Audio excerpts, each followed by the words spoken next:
Hello, fifth graders. Hopefully now you have a good collection of forms that you've made. You should have a cube, a square pyramid, and a rectangular prism. Hopefully you also have at least one extra form. Maybe you chose to build a small rectangular prism or a small cube or a small square pyramid, or maybe you built something regular size again. Hopefully you've got at least a few things to work with, 4, 5, 6, 7 forms to work with. And the last kind of item that I mentioned a while back that you'll need is a box. The best kind is really something low, like this, kind of low and flat. And I'm gonna have you build on the flat side, okay? So when you do that building work, I'd like you to be purposeful about your taping like you were when you built your forms.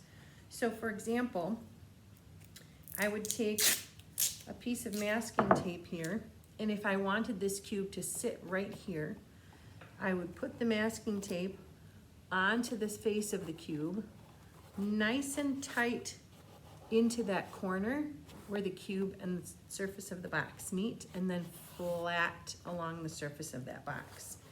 Let me hold that up. Hopefully you can see that masking tape there is nice and neat, okay? I'm not sure if you'll have an opportunity to paint these eventually at home, but if you do, that nice flat masking tape will kind of hide, really. It's not, of course, invisible, but it kind of behaves like it's invisible when you paint it, if you get to do that, because it just hides really nicely since it's nice and flat. If you want to put something with the same face on top of another object with the same face, so in other words, like a cube and a rectangular prism together like this, I'd like you to do either a twist or a slide, okay? I don't want you to put these two exactly right on top of one another, because if you do that, it's gonna look just like one really tall rectangular prism, and we want to be able to see the differences between these forms you've made. So in order to put these one on top of the other, I'd have you twist. Can you see that? How you can see the difference between those two objects if you twist them, or slide one over. Now here at school, I've got some wire that I can use if people want to really get something kind of balanced on an edge here. I've got some wire I can use that we can hide underneath. I don't know that you'll have access to something like that at home, so you may have to put gravity a little bit more on your side and not have things too much hanging off. But you can definitely put them offset like this if you'd like to. Your other forms, I'd love for you to put on your box surface as well. The more interesting you can make this in this step, the more interesting some of the later steps will be for you as we are working with these sculptures. The one exception to not putting two things with the same face right on top of each other, the one exception is the square pyramid. If you want to put the square pyramid right on top of a cube, you can do that, because if you follow along this line, when you get to the corner where those two objects meet, your eyes have to travel in a different direction in order to see that square pyramid. So we can still tell, even if these are attached really neatly to each other, we can still tell that they're different, because when we get to this corner, the angle changes, okay? So you could put a square pyramid on top of a cube directly, or on top of a rectangular prism directly in your sculpture if you want to.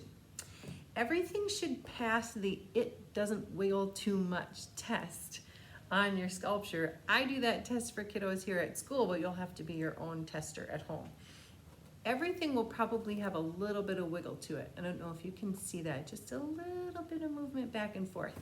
If something is floppy like that, it's not attached well enough, so you'll want to make sure you kind of get that taken care of.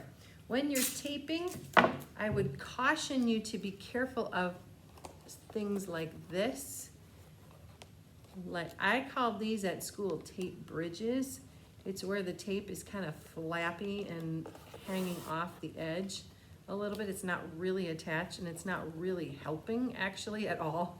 It's just like a piece of tape there for decoration because it's not really holding anything. So just make sure you're getting your tape nice and snug along those surfaces, nice and tight into the corners, and nice and flat along that base surface. I am super excited for you to build these sculptures this week. This is what you've been working towards. If you have like paper towel rolls at home or empty toilet paper rolls, that kind of thing, you are welcome to add those to your sculpture. That could be a nice kind of added bit of interest, add some extra pieces in there. Or if you decide, oh, I really want one more cube or one more miniature square pyramid or whatever, you can build extra things too and add it to your sculpture. So happy sculpting. I'm excited to see your work. Thanks so much.